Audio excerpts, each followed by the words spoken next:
Preparation before each hour. O my Lord Jesus Christ, prostrate in your divine presence, I implore your most loving heart to admit me to the sorrowful meditation of the 24 hours in which, for love of us, you wanted to suffer so much in your adorable body and in your most holy soul unto death on the cross. Oh, please, give me help, grace, love, deep compassion and understanding of your sufferings, as I now meditate the 9th hour.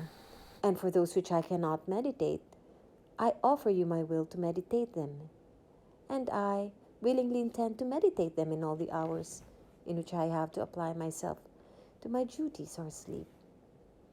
Accept, O merciful Lord, my loving intention, and let it be beneficial for me and for all, as if I effectively and in a saintly way accomplished what I wish to practice. Meanwhile, I give you thanks, O my Jesus, for calling me to union with you by means of prayer.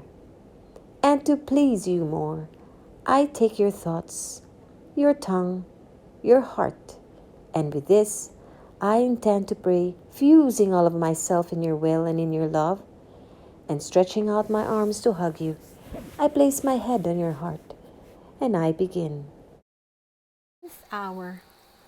Thrown from a ledge, Jesus falls into the Cedron stream. My beloved good, my poor mind follows you between vigil and sleep. How can I leave myself prey to sleep when I see that everyone leaves you and runs away from you? The apostles themselves, the fervent Peter, who a little while ago said he wanted to give his life for you, the beloved disciple whom, with so much love, you allowed to rest upon your heart. Ah, they all abandon you and leave you at the mercy of your cruel enemies? My Jesus, you are alone. Your most pure eyes look around to see if at least one of those favored by you is following you, to prove to you his love and to defend you. And as you see that no one has remained faithful to you, your heart catches and you burst into crying. You feel more pain for the abandonment of your most faithful ones than for what the very enemies are doing to you. My Jesus, do not cry, or rather, let me cry together with you. And lovable Jesus seems to say, Ah, child, let us cry together over the lot of so many souls consecrated to me, who, over little trials, over incidents of life, no longer take care of me and leave me alone for many others, timid and cowardly, who, for lack of courage and trust, abandon me. For many upon many who, not finding their own advantage in holy things, do not care about me. For many priests who preach, who celebrate, who confess for love of interest and of self-glory, these show that they are around me, but I remain always alone. Ah, child, how hard is this abandonment for me. Not only do my eyes cry, but my heart bleeds. Oh, please, I beg you to repair my bitter pains by promising that you will not leave me alone. Yes, oh my Jesus, I promise, helped by your grace, identifying myself with your divine will. But, oh Jesus, while you cry over the abandonment of your dear ones, the enemy spare no outrage that they can do to you. Gripped and bound as you are, O my good, to the point that you cannot even take a step by yourself, they trample on you. They drag you along those ways full of rocks and thorns, such that there is no movement which does not make you knock against the rocks and be pricked by the thorns. Ah, my Jesus, I see that as they drag you, you leave behind yourself your precious blood and your golden hair which they tear from your head. My life and my all, allow me to gather it, that I may bind all the steps of creatures who do not spare you even at night time. Rather, they use the night to offend you more. Some for gatherings, some for pleasures, some for theatricals, some for committing sacrilegious thefts. My Jesus, I unite myself to you in order to repair for all these offenses. But, O my Jesus, we are now at the Cedron stream, and the perfidious Jews prepare to know you into it. They make you bump against a rock, which is there, with such violence as to make you shed most precious blood from your mouth, with which you mark that rock. Then, pulling you, they cast you down into those putrid waters in such a way that these enter into your ears, into your mouth, into your nostrils. O unreachable love, you remain inundated and as though wrapped by those putrid, nauseating, and cold waters. In this way, you represent vividly the heart-rending state of creatures when they commit sin. Oh, how they remain covered, inside and out, by a mantle of filth, such as to be disgusting to heaven, and to whomever can see them, therefore attracting the lightnings of divine justice upon themselves. Oh, life of my life, can there ever be greater love? In order to remove from us this mantle of filth, you allow your enemies to throw you into the stream, and you suffer everything to repair for the sacrileges and the coldness of the souls who receive you sacrilegiously and who, more than the stream, force you to enter into their hearts and to make you feel all of their nausea.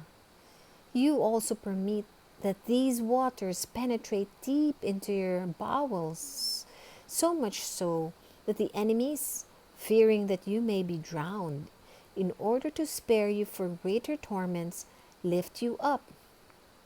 But you are so disgusting that they themselves feel nauseated to touch you.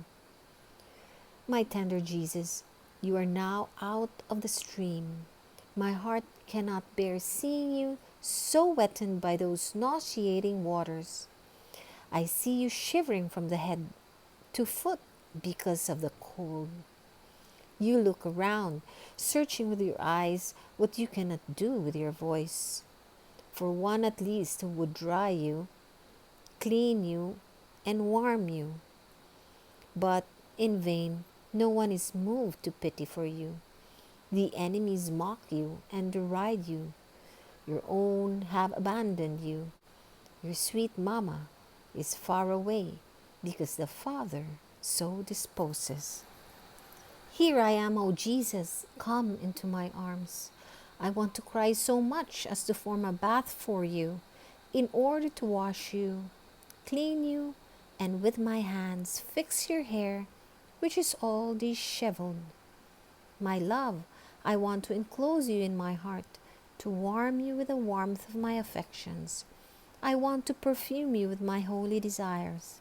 I want to repair for all these offenses, and place my life together with yours, in order to save all souls.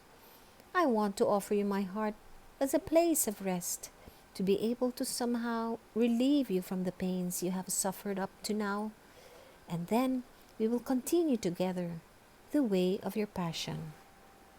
Reflections and practices.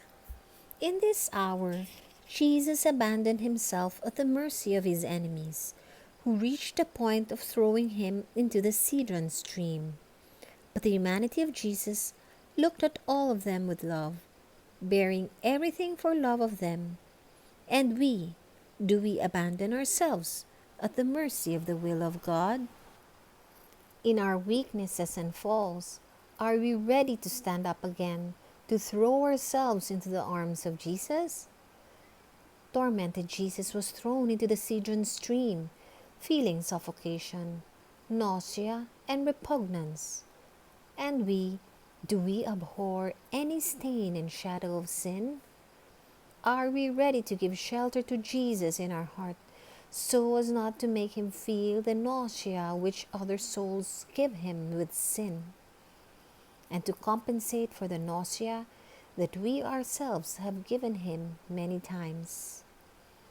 My tormented Jesus, do not spare me in anything, and let me be the object of your divine and loving aims. Thanksgiving after each hour.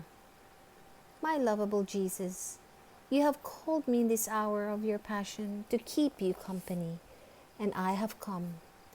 I seem to hear you praying, repairing and suffering in anguish and sorrow, pleading for the salvation of souls in the most touching and eloquent voices. I tried to follow you in everything, and now, having to leave you from my usual occupations, I feel the duty to say to you, thank you, and I bless you. Yes, O Jesus, I repeat to you, thank you thousands and thousands of times, and I bless you for all that you have done and suffered for me and for all. I thank you and I bless you for every drop of blood that you shed, for every breath, for every heartbeat, for every step, word, glance, bitterness, and offense which you endured. In everything, O my Jesus, I intend to seal you with a thank you and an I bless you. Please, O Jesus, let my whole being send you a continuous flow of thanks and blessings, so as to draw upon me and upon everyone the flow of your blessings and thanks. Please, O Jesus, press me to your heart, and with your most holy hands seal every particle of my being with your I bless you, so that nothing other than a continuous hymn to you may come from me.